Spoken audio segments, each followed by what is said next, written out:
Hi there, everyone.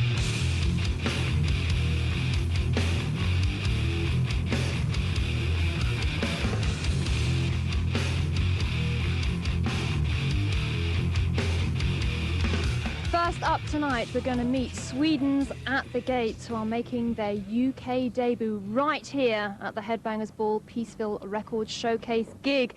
And I'm joined by Thomas and new guitarist Martin. So how are you guys doing?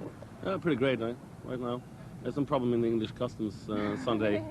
But Martin is in here now playing with us tonight, so it's pretty cool, actually. Well, we'll talk about that a little bit later on, but first of all, I wanted to ask you, what are your expectations of this gig tonight? It would be really cool, because the Dying Bride guys, we met them before, we toured with them in Holland, and they're really nice people. It's nice to meet them. We really like to watch them live, and Anathema, we just met them also, really nice guys. And I think it's a good thing, Hammy's like putting this all together with you guys, because it's like really feels good for us with the new album, like promoting it in a good way. Well, we'll talk about that actually, because you've just finished recording your second album, With Fear I Kiss the Burning Darkness. Got it right first time. Maybe you could tell us a little bit about the new record, how it compares to your last effort. It's a bit more straighter. It's like we were experimenting quite a bit on the last effort, Red in the Sky is Ours, that album. So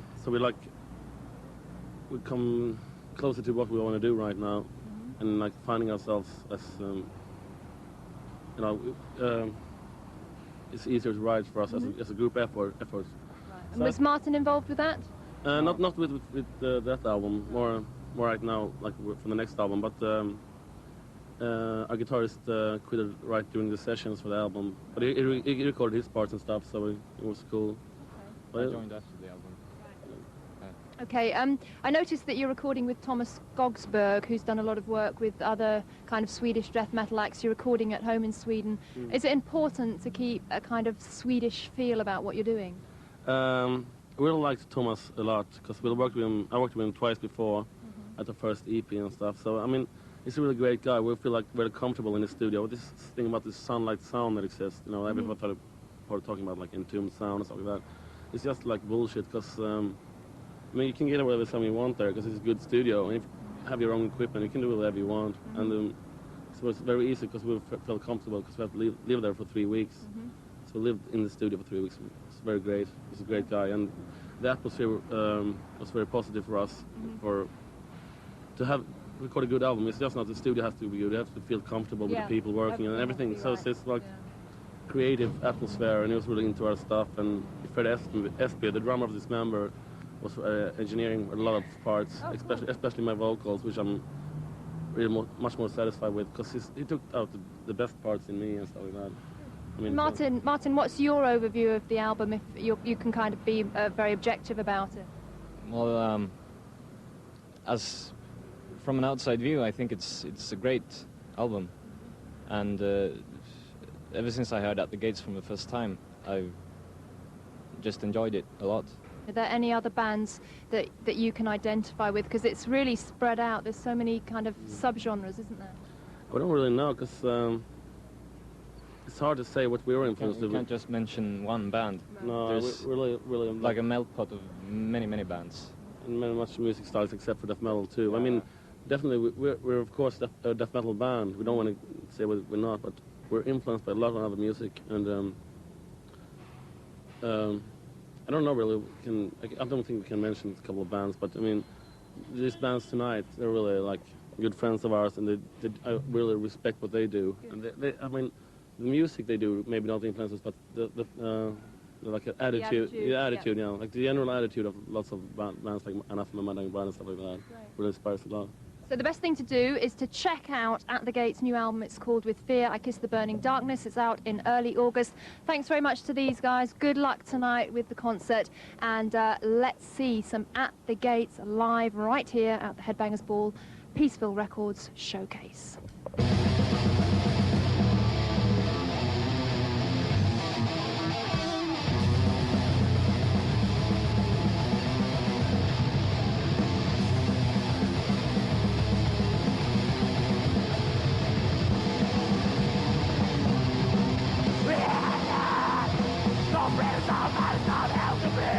No way, my world is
Next up tonight, we're going to meet a band who, in their relatively short career, have proved to be one of the Peaceville record label's most successful new acts, and I'm talking about Anathema. I'm joined by Darren and Danny. So there you go. How are you doing, guys?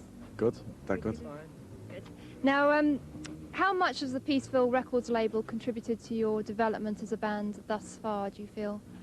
It's definitely had an effect on us, just being on the label Peaceville, because the whole attitude of it, it's really down to earth, and it's not like some other labels that are totally capitalist labels, just after all the usual stuff. Hammy's like a dead good bloke who's like really honest and that, and that definitely has had an effect on us, being on that label. He worked with you on the Crestfallen EP and also on some other stuff as well, didn't he? He'll be working with us in the future as well. Yeah, he knows what he's doing to get a sound and stuff, and he's more like a drinking partner, really. You know what I mean? Really Not too many bands that can say that about their record companies, we're is really there? lucky. That's why we're going to stay with them. You know, grow with the label. You know. Do you think that the kind of underground feel really suits Anathema? Yeah, definitely. That's what we're about, like. Okay. Now, where have you kind of placed yourselves in the death metal genre, and are there any other kind of bands that you feel an affinity with right now? I don't know. I don't want to place us in any genre, and like I don't feel that I don't know. There's other bands who obviously like are into playing heavy music and that, and are into emotive stuff. But as for like being generic, I don't think we are. No. Honestly. Yeah, we're just us. Like, you know, we don't. Every time we write music, we don't think we've got to write this so it's like death metal or doom metal or whatever. We just don't have any limits like that. It's just like what comes out all the time. Well, we'll talk a little bit about your debut album, Serenades, because Kerrang! Magazine described it as a grieving process put to music. How accurate a description do you feel that is? Inaccurate.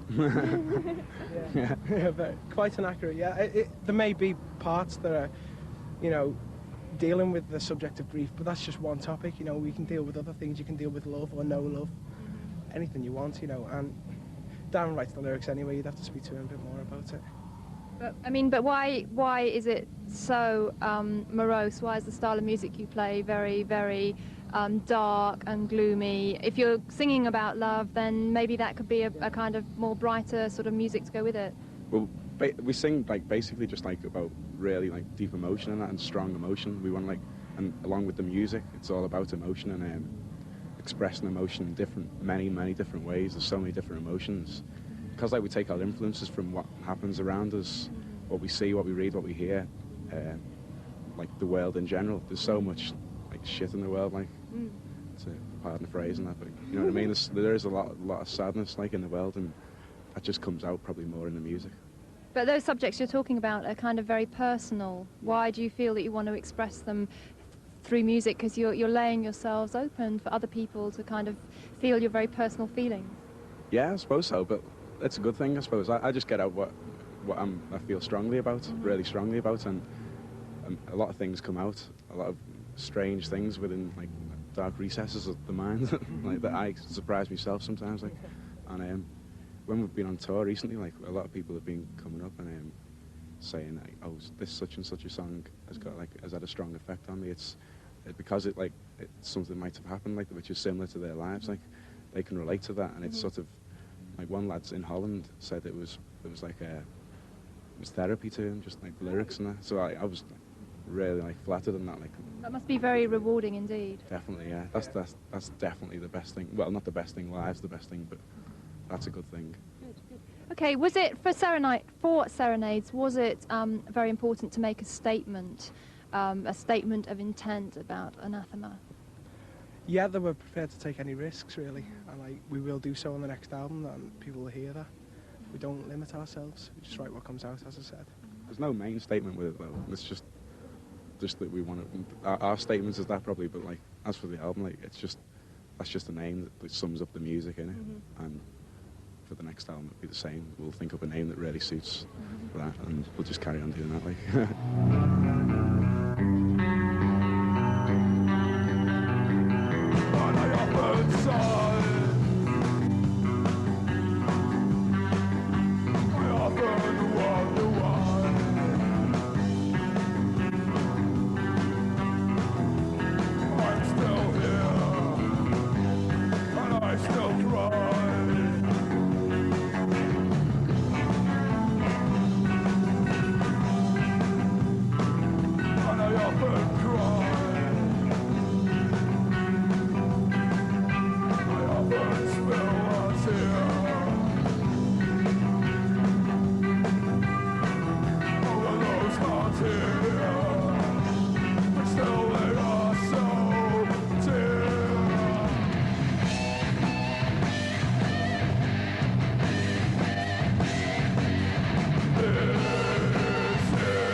with us being on Peaceville, it's that sort of underground label that aren't underground, if you know what I mean. They're a good launch pad for demo bands. You couldn't really call some of the other bigger labels underground. They've lost their underground image, I think, other labels. Peaceville is the perfect label for any struggling demo band.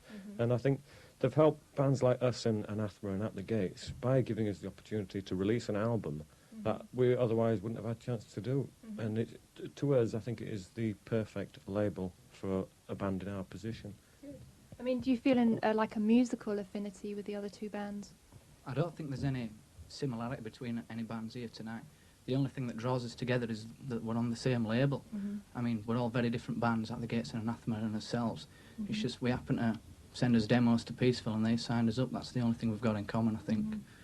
And the other bands were saying that it was a case of they could do exactly what they wanted. There was no sort of worry about having to compromise or whatever. Is that very important for you as well? Oh yeah, that's the beauty of Peaceville. I mean, Hammy is more or less a sound guy.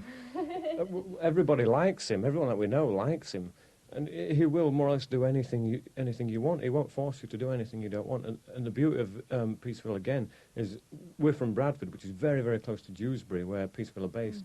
And if anything does go wrong, it's a 5-minute drive. Pop down and have a word with him and everything's sorted. No problems. There's rarely a telephone call between us. We always go down and chat face to face. It's so much easier. We couldn't have picked a better label, really, to start with. Great. Okay, well, let's talk about your upcoming new album. It's called Turn Loose the Swans, and it's due out in September. How does it compare to its predecessor? Because as the flower withers, there was violins and horns and very long songs. How does it take on from there?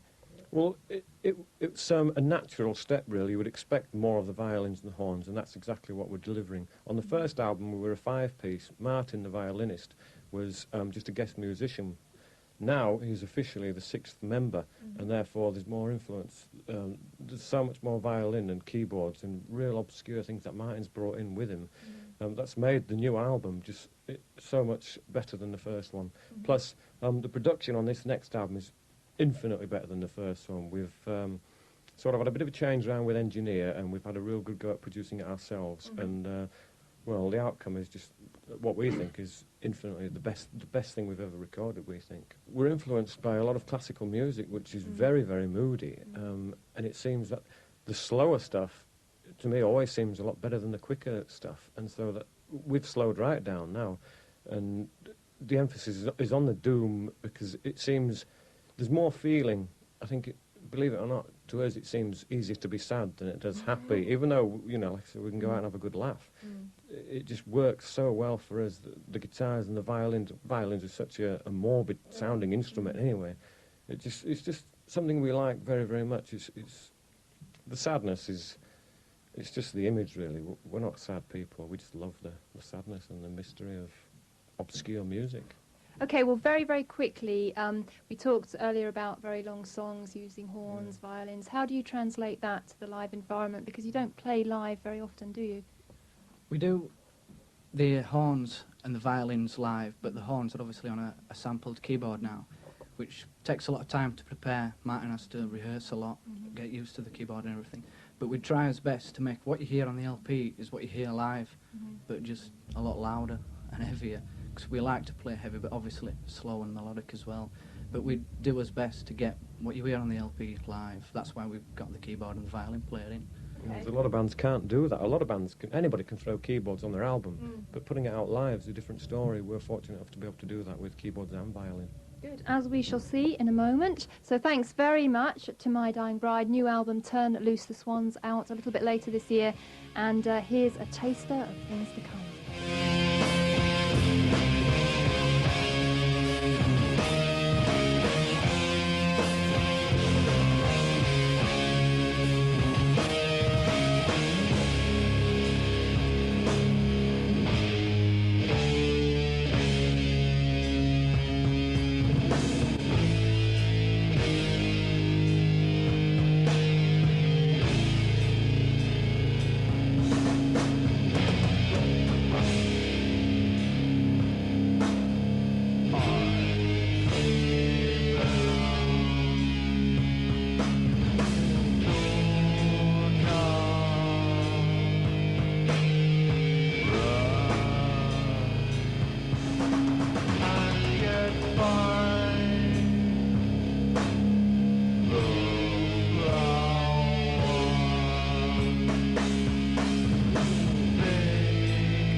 Hopefully they're going to get a really, really good time. I mean, that is the most important thing.